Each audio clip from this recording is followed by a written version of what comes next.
Quand tu joues à Anderlecht, finalement, à l'époque, tu étais condamné à gagner. Thomas Châtel est un ancien footballeur international belge qui évoluait à la Gantoise, Malines Genk et Anderlecht. Après sa carrière, il est devenu consultant sportif et travaille désormais en tant que préparateur mental pour sportifs.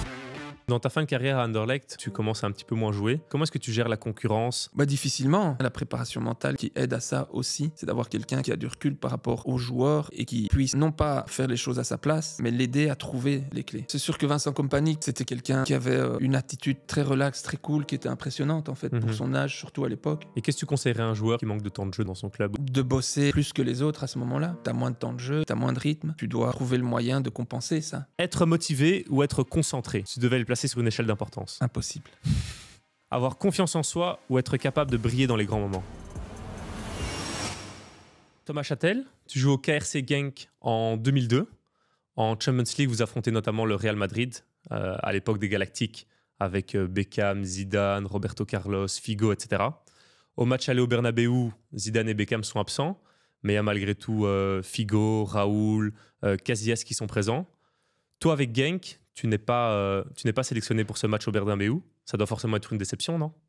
Ouais, c'est forcément une occasion manquée dans une carrière de pouvoir jouer ce genre de match. Après, c'était encore le début de ma carrière et c'est vrai que ça m'a aussi aidé mentalement à me renforcer et à continuer à travailler de plus belle pour gagner ma place. Donc au final, t'as plutôt utilisé cette déception comme boost pour la suite et pour essayer de te remotiver et de retourner au travail dès le lendemain. Ouais, après un petit moment de déception, c'est sûr qu'on se remet au travail parce qu'on n'a pas le choix. Et il faut faire en sorte de trouver les moyens de se dépasser encore plus. Et la concurrence, dans le sport de haut niveau et dans le football professionnel, elle est hyper présente. Donc, ça fait partie du job et c'est le job qui rentrait quelque part à ce moment-là aussi. Quand tu as un match comme ça dont tu n'es déçu de ne pas participer, tu regardes à la télé malgré tout ? Là, j'avais été à Madrid, j'avais accompagné l'équipe, donc j'étais sur place.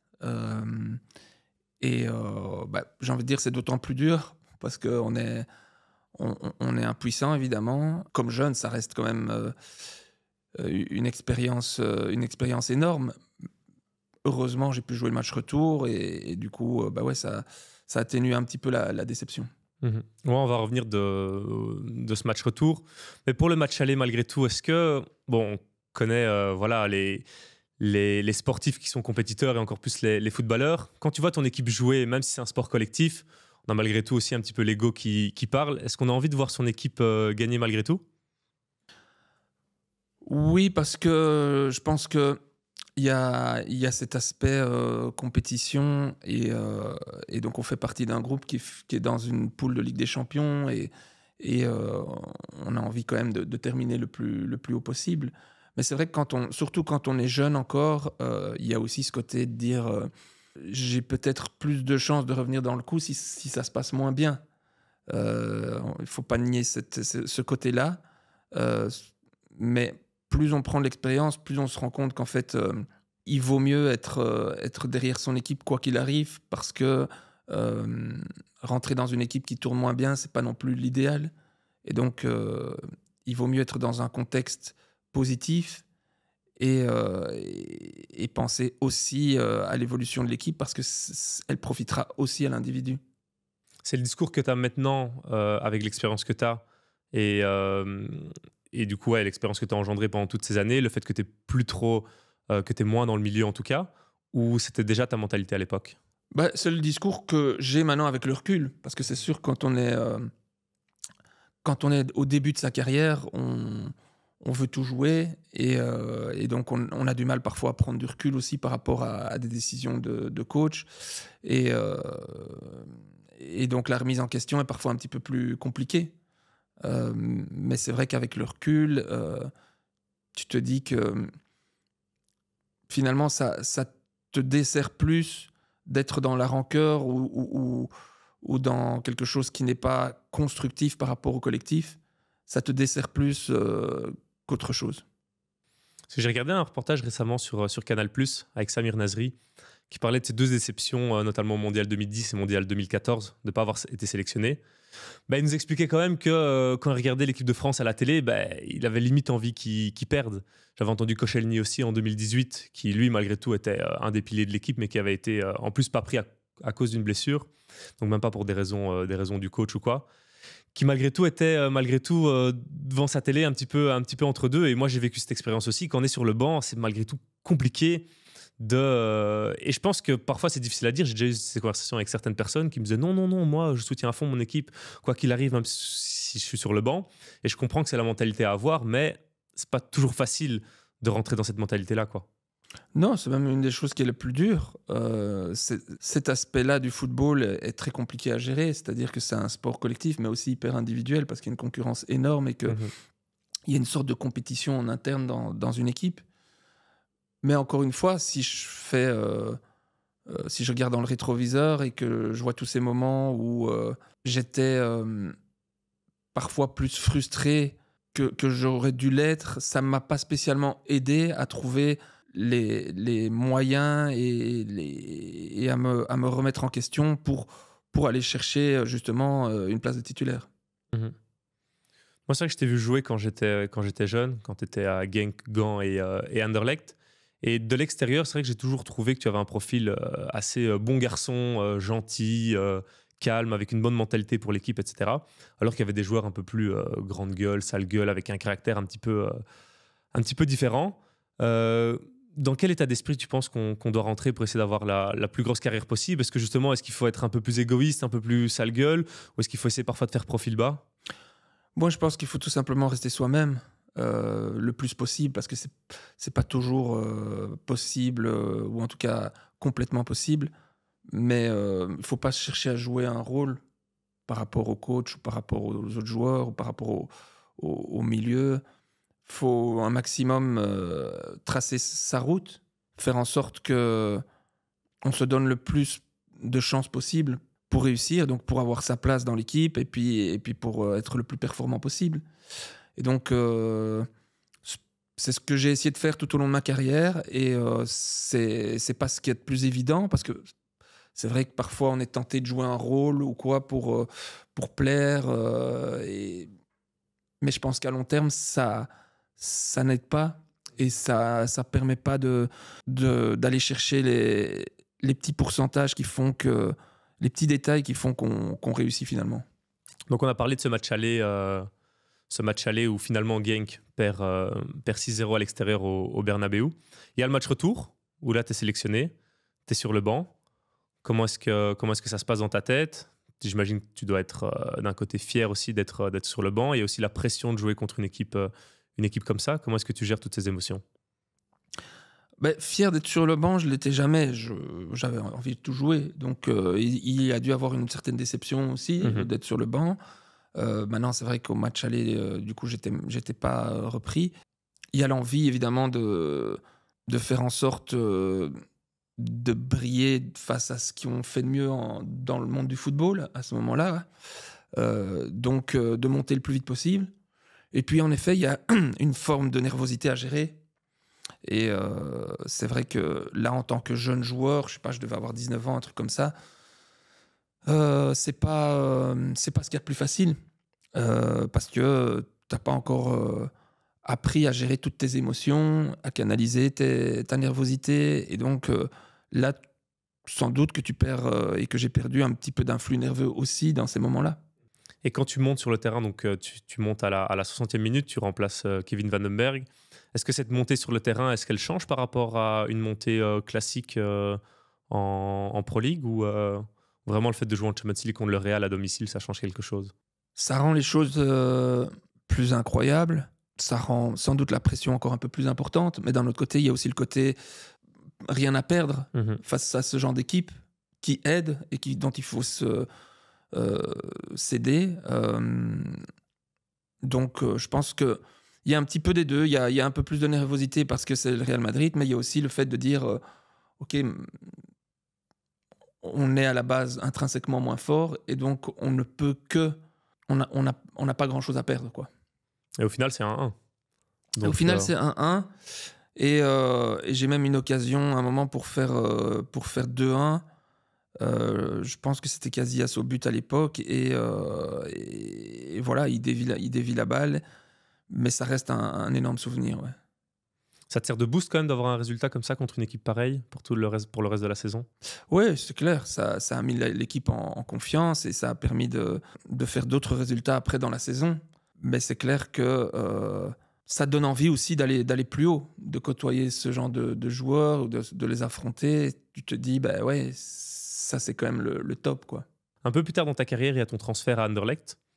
Est-ce qu'il y a vraiment une grosse différence quand tu passes d'un club comme Genk ou Gand à Anderlecht? Une différence de pression, un environnement qui est changeant? Oui, parce que Anderlecht en Belgique, c'est assez unique comme club parce que c'est un club de la capitale. Il y a une attention de tous les côtés, de tous les médias. Et donc, ça fait en sorte que ça change beaucoup. La pression interne aussi est complètement différente. Il y a peut-être un petit peu moins ce côté familial qu'il peut y avoir dans un club comme Genk. Et donc, oui, il y a une adaptation assez importante à avoir et que j'ai dû faire pour ne pas trop subir cette pression. À Anderlecht aussi, vous jouez beaucoup en Champions League ou en Europa League.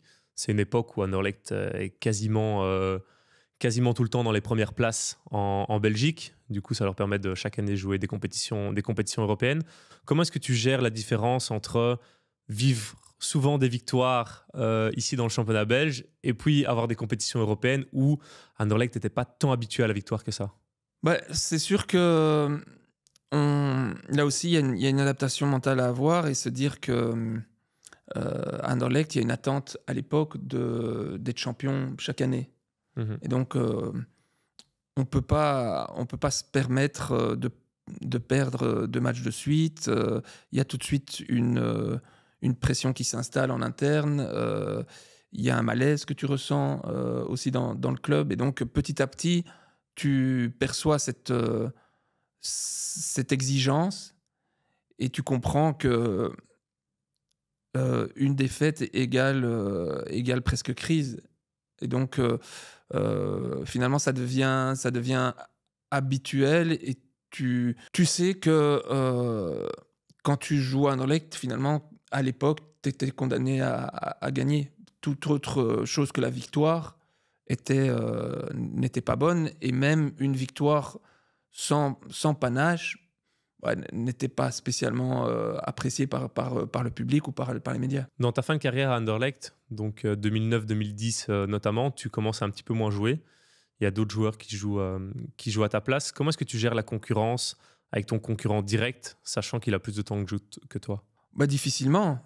C'est sûr que quand tu sens que tu perds la confiance du coach, que petit à petit ton temps de jeu s'affaiblit, tu te poses des questions, tu te remets en question, puis finalement tu essaies de trouver les éléments qui peuvent te faire grandir. Mais après, il y a aussi un côté impuissant qui est très dur à gérer parce que quand tu joues au football, il y a des éléments que tu maîtrises et que tu dois faire en sorte qu'ils soient au max pour que tu sois performant. Mais il y a d'autres éléments que tu maîtrises pas.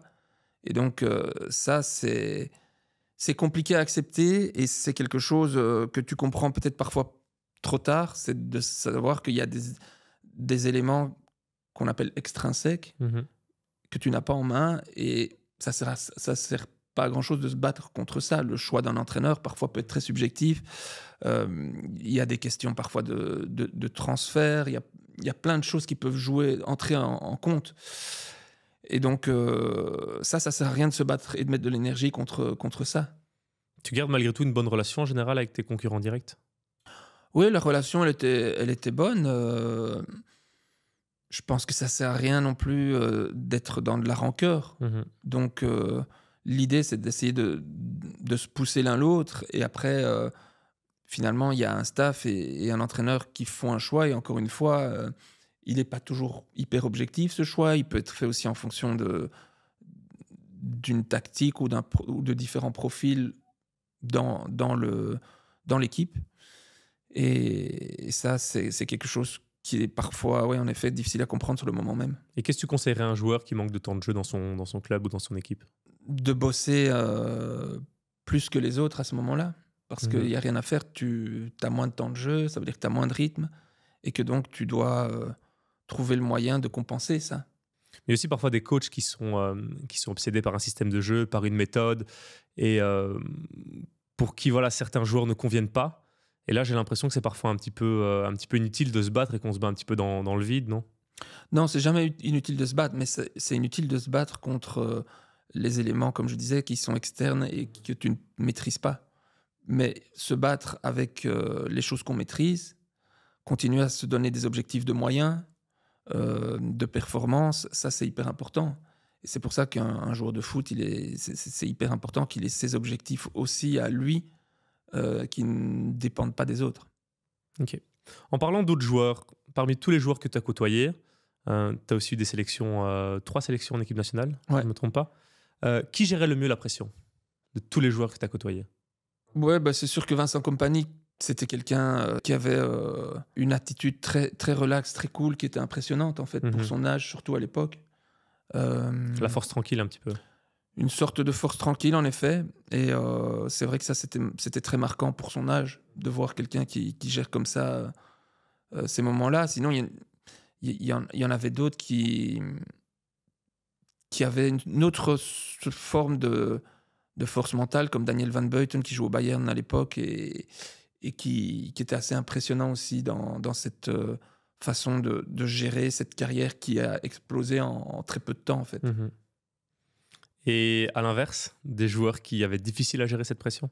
Ça, t'en rencontres plein. C'est ce qui fait la différence entre finalement celui qui va pouvoir être performant dans les grands moments et celui qui va avoir tendance à s'écrouler. Donc oui, j'en ai croisé et moi-même, j'ai parfois eu du mal à gérer la pression. C'était pas toujours évident et d'où l'importance aussi de travailler sur l'aspect mental dès qu'on peut, parce que je pense que c'est quelque chose qu'on ne travaille pas assez et qui peut être travaillé tout comme la préparation physique. Est-ce qu'il y en a certains, ou même toi, que tu penses qu'ils auraient pu arriver plus loin s'ils arrivaient à mieux gérer cette pression? Sûrement, ouais. De mon côté, oui et non, parce que je pense que j'ai mis tout en œuvre pour travailler sur cet aspect-là, en côtoyant très vite un préparateur mental et puis un psychologue du sport.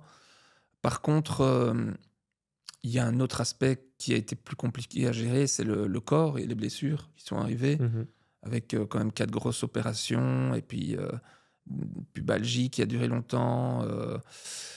Et ça, c'est évidemment très compliqué à accepter, parce que ça vient couper l'élan d'une carrière, et il faut à chaque fois se relancer. Et ça, t'as beau être le plus fort mentalement, ça m'a permis chaque fois de revenir, et souvent à plus 100%? fort. Oui. Les 4 opérations, je suis revenu à 100% et plus fort, je pense que je peux dire. Mais par contre, ça te fait perdre du temps, ça c'est clair. Et ça te fait perdre aussi un petit peu en confiance. Mais ça te sert par la suite. Ça te sert par la suite, mais c'est clair qu'à choisir, pour un joueur sur le moment T, c'est difficile, pas les connaître. C'est difficile oui, à vivre. Non seulement ça, mais ça te coupe dans l'élan, parce que, comme je te disais, par exemple, à 2 reprises, j'étais en équipe nationale. Donc chaque fois, forcément, tu dois repartir presque de zéro. Et sans doute que mon CV, mon palmarès aurait été autre sans les 4 grosses opérations qui m'ont fait perdre 5 ans sur une carrière de 15-16 ans. C'est quand même énorme. Non, c'est clair. Est-ce qu'il y a des matchs dont tu te rappelles qui ont été gagnés grâce au mental, ou des matchs dont tu te rappelles qui ont été perdus à cause justement d'un mental plus faible de l'équipe? Ouais, je pense qu'un match typiquement qui s'est joué au mental, ça s'est joué sur 2 matchs.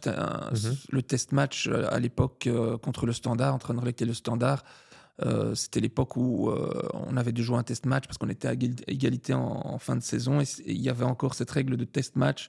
Donc les 2 premiers jouaient l'un contre l'autre en aller-retour. Et c'est vrai que là, en fait, on a senti un peu comme ce qui peut se passer maintenant avec les playoffs. On avait joué la tête pratiquement toute la saison. On n'avait pas su être champion. Et on a senti que mentalement, il y avait un ascendant qui avait été pris du côté du Standard dès les premières minutes. Et là, en fait, on est dans une situation où on se rappelle un peu du match Genk-Real où vous jouez parce que vous avez rien à perdre aussi. Et ici, en fait, c'est l'inverse. Ouais. T'as tout à perdre. Ouais, c'est complètement l'inverse, en effet. Et c'est là que c'est très, très dur de ne pas tomber dans une spirale négative. Il suffit d'un petit quelque chose pour que finalement le cercle vicieux s'enclenche et c'est difficile de l'inverser collectivement et individuellement. Est-ce qu'il y a quelque chose dont que tu as appris d'un coéquipier ou d'un coach sur le mental? Bah, si on reprend cet exemple du test match, c'est aussi les débuts de Romelu Lukaku. Mm-hmm. C'est son premier match, je pense, en pro lors du match retour au Standard.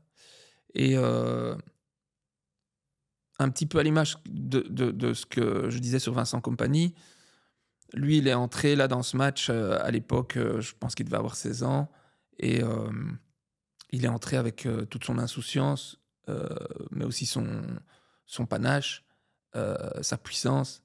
Et c'est vrai que moi, je me suis revu à mes 17 ans quand tu commences. C'est vrai que tu as cette forme d'insouciance qui aide, mais là, c'était encore quelque chose d'autre, et c'était assez impressionnant de voir de près comme ça les débuts de ce qui est un phénomène finalement. Mm-hmm. C'est vrai que moi je me suis toujours fait la réflexion, et on le voit souvent et on le voit chaque année, des jeunes talents qui explosent en équipe première lors de leur premier match, deuxième match, et on se dit ouais, les cracks que ça va devenir. Et au final, en fait, on se rend compte après les années, on se dit ouais, mais imagine le niveau qu'ils vont atteindre avec l'expérience, avec plus d'entraînement, plus de connaissances de ce niveau-là. Et en fait, on remarque que c'est l'inverse. Ils explosent avec leur équipe au début, et puis finalement, ça devient un petit peu un pétard mouillé. On l'a vécu avec plein de joueurs. On l'a vécu avec Rashford à Manchester, même si voilà, il a quand même un petit peu duré. On l'a vécu avec Martial à Monaco, Ansu Fati au Barça. Des joueurs comme ça qui arrivent à 16-17 ans avec un niveau exceptionnel en équipe première, et on se dit waouh, ça va devenir les nouveaux cracks.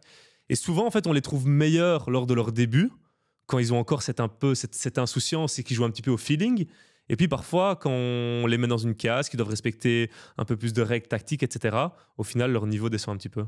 Oui, c'est vrai. Il y a l'exemple Januzaj aussi en Belgique. Et il y en a plein d'autres.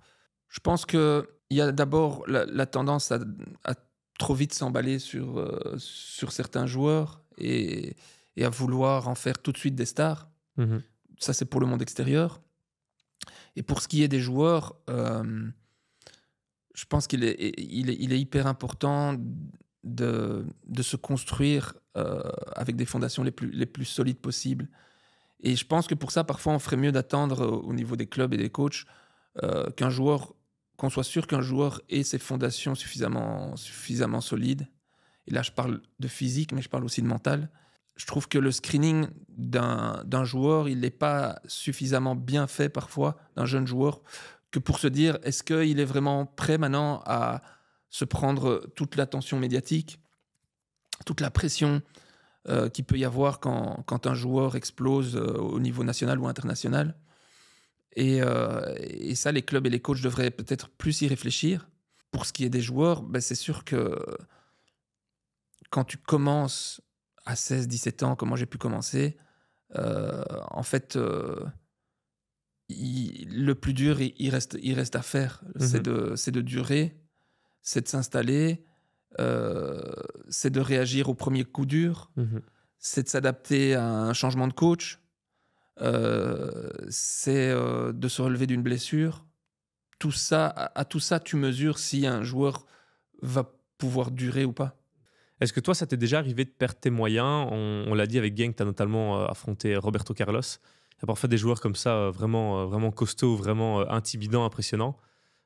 Surtout des arrières-gauches, tu étais ailier droit. Est-ce que ça t'est arrivé parfois de tomber sur des joueurs comme ça, intimidants, et finalement, tu étais bien dans ta tête avant de monter sur le terrain, mais que sur le terrain, certains joueurs t'ont fait perdre un petit peu tes moyens? Il y en a eu quelques-uns. Je sais que il y avait un joueur à Charleroi qui s'appelait Dante, qui après parti au Bayern, à Nice, qui a fait quand même une belle carrière. c'est un des rares qui a su me faire sortir de mon match et me faire prendre un deuxième carton jaune. Il n'avait pas arrêté de me provoquer pendant tout le match. Et le moment où je l'ai repoussé légèrement, il s'est roulé dans tous les sens. Et voilà, a posteriori, c'est bien vu de sa part. Et c'est un exemple de piège dans lequel il ne faut pas tomber, évidemment, en tant que joueur. Et pour ça, évidemment, c'est tout un travail sur le contrôle des émotions à tout moment et d'utiliser l'énergie positivement. Voilà, sans doute que ce jour-là, je n'étais pas suffisamment bien préparé et suffisamment bien dans ma tête. C'était un off-day complet. On perdait, je pense, 4-0 à Charleroi à ce moment-là, où c'était vraiment un off-day. Mais sinon, oui, il y a des joueurs sur lesquels qui sont plus compliqués à jouer. Olivier De Schaert en était un à Anderlecht. Quand je jouais contre lui, c'était toujours très compliqué. Il y avait une sorte de lutte mentale comme ça, l'un contre l'autre, parce qu'on se connaissait assez bien aussi. Mais là aussi, c'est la force d'un joueur, c'est de pouvoir s'adapter à son adversaire et de trouver les failles de son adversaire. Et parfois, il y a des joueurs qui ne réfléchissent pas assez sur comment faire mal à l'adversaire, à mon adversaire direct. Et ça fait partie aussi du job, alors d'un entraîneur évidemment, mais d'un joueur aussi. C'est de connaître son adversaire et de savoir comment lui faire mal. On va faire un petit jeu. Je vais donner une liste de joueurs que personnellement je trouve assez intimidants. Enfin, personnellement, je voudrais pas les affronter.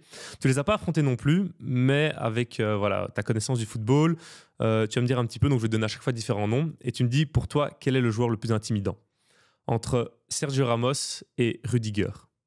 Ces deux phénomènes dans leur style. Ramos à son prime, on va dire. Ok. Entre Ramos et Gattuso. Ramos. Ramos et Makelele. Ramos. Ramos et Vieira. Toujours Ramos. Ramos et Puyol. Je pense que Ramos, parce qu'il a un côté plus méchant que Puyol n'avait pas ou montrait moins. Ramos et Cantona. Cantona, c'est plus le côté artiste que je retiens et pas spécialement la peur ou la crainte qu'il pouvait te donner, même si j'ai pas été évidemment sur le terrain face à lui. Mais Ramos alors. Celle-là pas facile. Ramos ou Stam. Stam, si pour ceux qui s'en souviennent, ouais, c'est une armoire à glace, un énorme défenseur à propos duquel Van Nistelrooy, j'entendais une interview, disait que ça avait peut-être été le défenseur le plus compliqué contre lequel il avait joué.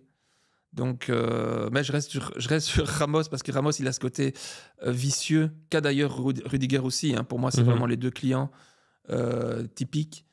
Mais moi, j'ai en tête toujours cette finale de Ligue des Champions où il démet l'épaule de Salah sur une faute volontaire. C'est quelque chose pour moi qui entachera jamais sa carrière quand même. Ramos ou Diego Costa. Ramos. Ramos ou Oliver Kahn.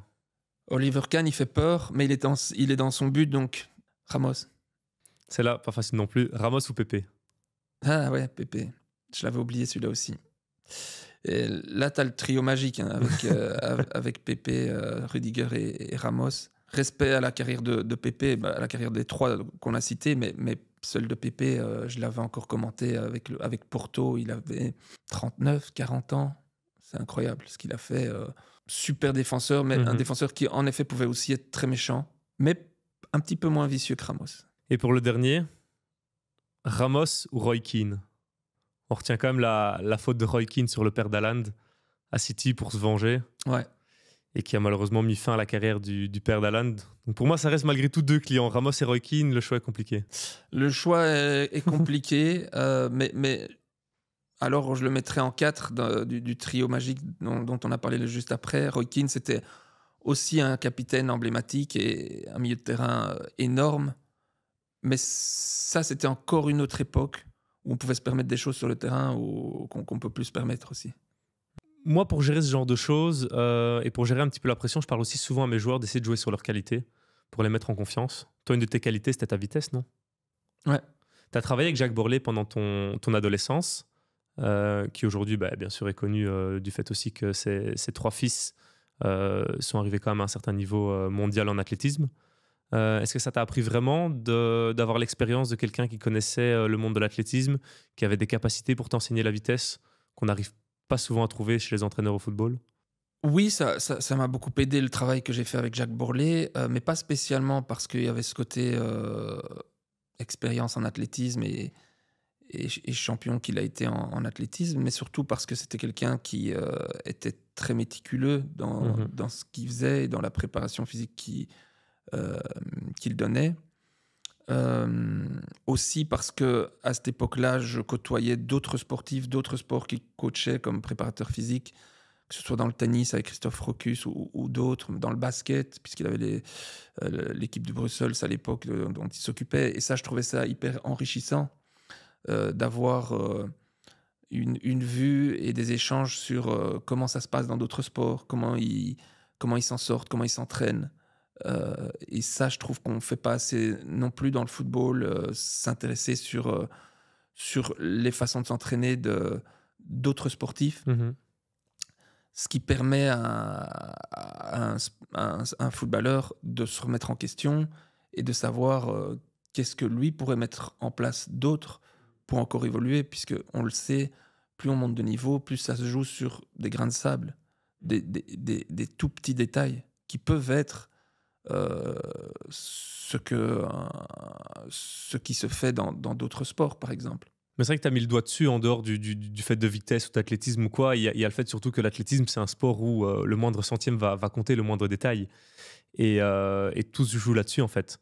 Et c'est vrai qu'au football, j'ai l'impression qu'on met moins d'attention sur ces petits détails, ces petites choses qui peuvent faire la différence et qui feront la différence, parce que ça fait moins la différence sur le court terme, mais sur le long terme, je pense que ça le fait vraiment. Ouais, on le fait de plus en plus collectivement, hein. C'est pas pour rien que les clubs et les équipes se retrouvent avec des staffs de 15-20 personnes pour analyser les images, pour travailler les phases arrêtées, etc. Mais individuellement, je te rejoins, c'est que le joueur, pour moi, le footballeur, ne va pas encore chercher suffisamment loin les petits détails qui pourraient vraiment développer ses qualités intrinsèques. Lui, l'améliorer, ouais.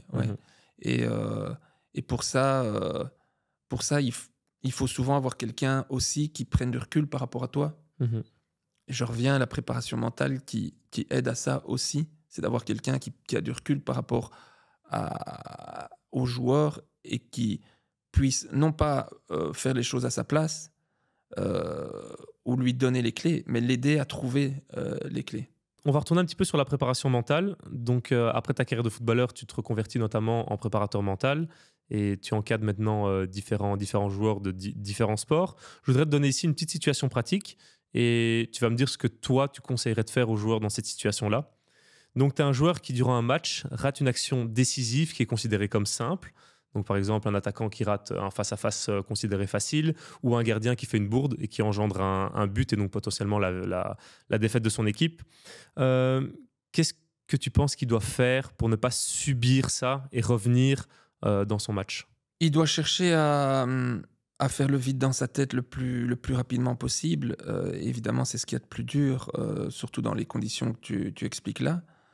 Mais donc, pour ça, il faut avoir anticipé ce genre de situation et l'avoir travaillé en amont, parce que ça ne se fait pas comme ça en se disant « Ah tiens, je viens de rater un penalty, je vais faire 2-3 respirations et ça va aller mieux. » Non, c'est quelque chose qui a dû être discuté, testé à l'entraînement, testé en match, et petit à petit, des outils qui deviennent adéquats pour la personne en question, qui ne sera sûrement pas le même outil qu'utilisera un autre. Mais donc, c'est ça que moi je lui dirais, c'est travaille en amont, prépare ce genre de cas ou de moments de ton côté et demande-toi qu'est-ce qui pourrait t'aider dans ces moments-là.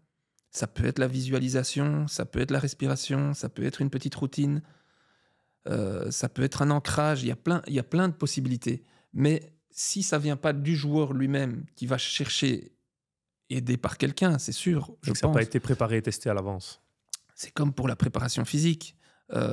Si tu vas avoir des prolongations, mais que tu n'as pas été suffisamment préparé, forcément que tu vas cramper, forcément que tu vas pas savoir tenir jusqu'à la fin des prolongations. Ok. Encore un autre type d'exemple qui arrive souvent dans le monde professionnel, c'est un joueur qui est transféré dans un grand club, une grosse somme d'argent. Il y a des attentes sur ce joueur. Donc on prend l'exemple de Coutinho à Barcelone, Sancho à Manchester, Félix aussi. Et finalement, en fait, qui déçoivent un petit peu et qui ne répondent pas aux attentes, et qui perdent confiance petit à petit et qui perdent un petit peu le fil de leur carrière. Qu'est-ce que tu conseillerais à ces joueurs-là? Constamment avoir ces objectifs en tête et d'éventuellement les adapter à la situation. Mais pas n'importe comment ces objectifs, d'avoir à la fois des objectifs à long terme, à moyen terme et à court terme, d'avoir des objectifs de résultats, de performance, mais aussi des objectifs surtout de moyens, c'est-à-dire qu'est-ce que je mets en place pour arriver là où moi je veux aller. Et donc, ne pas tout faire dépendre d'une réussite d'un transfert ou du résultat d'un match. Ça me paraît être une des choses les plus importantes pour un sportif, mais c'est de se donner des objectifs aussi de performance et de moyens, au-delà de l'objectif de résultat qui aurait pu être pour ces gars-là, réussir mon transfert, réussir dans le club où je suis arrivé. Ok, ça peut être un des objectifs, mais je prends toujours l'exemple du coureur de 100 mètres. S'il se dit mon objectif c'est de gagner la médaille d'or aux Jeux Olympiques, c'est bien, mais il doit savoir que ça ne dépendra pas que de lui. Il y a peut-être 2-3 autres qui se sont mieux entraînés encore que lui. Il y en a peut-être l'un ou l'autre qui s'est dopé, je ne sais pas. Ce que je veux dire par là, c'est que par contre, si c'est donné comme objectif de performance, cette fois-ci, de faire 10,86 ou 11,86, peu importe, et qui là s'est donné des objectifs de moyens pour arriver à ça, finalement, s'il n'atteint pas ses objectifs, ça dépendra que de lui. Et ça, c'est hyper important pour un sportif, pour un joueur, d'avoir des objectifs qui ne dépendent que de lui aussi, parce que sinon, on peut aller de déception en déception. Des choses que tu peux gérer.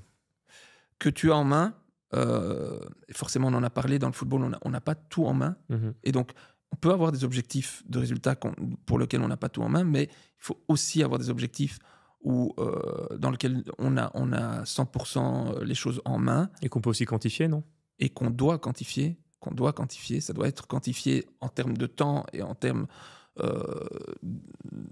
de fait que ce soit mesurable. Mais derrière ça, encore une fois, si tu n'as pas mis les objectifs de moyens clairs aussi, et que tu te les as pas donnés, notés, fixés, ça ne sert à rien non plus. Ok. Je vais te donner ici quelques actions que parfois les joueurs font avant, pendant ou après le match, et tu vas me dire si d'un point de vue prépa mental, c'est une bonne ou une mauvaise idée. Donc tu me réponds juste bonne ou mauvaise idée. Avant le match, rigoler et parler avec ses coéquipiers. Ça peut être une bonne comme une mauvaise idée, mais je dirais plutôt une bonne idée. Mais encore une fois, ça dépend de chacun et ça dépend du contexte. Si c'est juste avant la causerie ou juste après la causerie, je ne le conseillerais pas. Si c'est un moment où c'est plus un moment de relâche avant le match, ça peut aider certains. Essayer de ne pas penser au match tant qu'il n'a pas commencé. Plus une mauvaise qu'une bonne. Visualiser ses meilleures actions. Bonne idée. Mettre ses écouteurs pour se mettre dans sa bulle. Bonne idée. Répéter dans sa tête certains gestes techniques. Bonne idée. Ok. Pendant le match, regarder le gardien dans les yeux avant de tirer son penalty. Ça dépend du tireur, bonne ou mauvaise. Se répéter une phrase clé pour se motiver. Bonne idée. Chercher à impressionner les supporters. Mauvaise idée. Se dire « je ne dois surtout pas rater avant une action ». Mauvaise idée. Ignorer ses émotions. Mauvaise idée. Après le match, se donner une note sur 10. Bonne idée si c'est précisé, si c'est étayé. Se comparer à ses coéquipiers. Mauvaise idée. Revisionner les actions ratées à l'instant où le match se termine. Donc direct après, à chaud. Plus une mauvaise idée qu'une bonne idée. Demander l'avis à un proche. Bonne idée. Écrire ses ressentis du match. Bonne idée. Ok, parfait. Et on va encore faire 2 petits jeux ici pour clôturer. Ici, je vais te donner des dilemmes à chaque fois. Donc, tu vas choisir entre une qualité ou une autre qualité.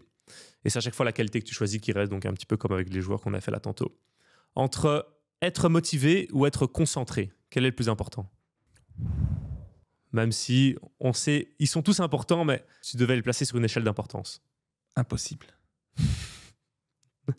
Donc ça veut dire aussi à l'extrême que soit tu es motivé à 100% et concentré à 0%, soit motivé à 0% et concentré à 100%. L'un va pas sans l'autre, donc je me vois mal être concentré à 100% sans être un minimum motivé. Donc j'irai vers la concentration. Ok. Être concentré ou être régulier? Si tu es concentré, tu vas être régulier. Régulier alors. Être régulier ou être discipliné? Régulier. Être régulier ou avoir du caractère? Régulier. Être régulier ou avoir confiance en soi? Avoir confiance en soi. Avoir confiance en soi ou savoir garder son sang-froid? Avoir confiance en soi. Avoir confiance en soi ou être capable de se transcender? Avoir confiance en soi. Avoir confiance en soi ou être capable de briller dans les grands moments? Confiance en soi. Ok, parfait. Et dernier petit jeu, je vais te donner 10 joueurs, après ça on a fini, donc 10 talents que je considère comme un petit peu gâchés. Je pense qu'ils auraient pu arriver plus haut si, dans certaines circonstances, ils avaient eu un meilleur mental. Et tu vas me les classer de 1 à 10, sauf que bien sûr, tu ne sais pas le joueur que je vais te donner juste après. Si. Jadon Sancho. 5e. Dele Alli. 6e. Joao Félix. 4e. Karius. 7e. Tous au mieux pour l'instant. Tanguy Ndombele. Ouais, 8e. Paul Pogba. 3e. Donny van de Beek. 9e. Dayo Upamecano. 2e.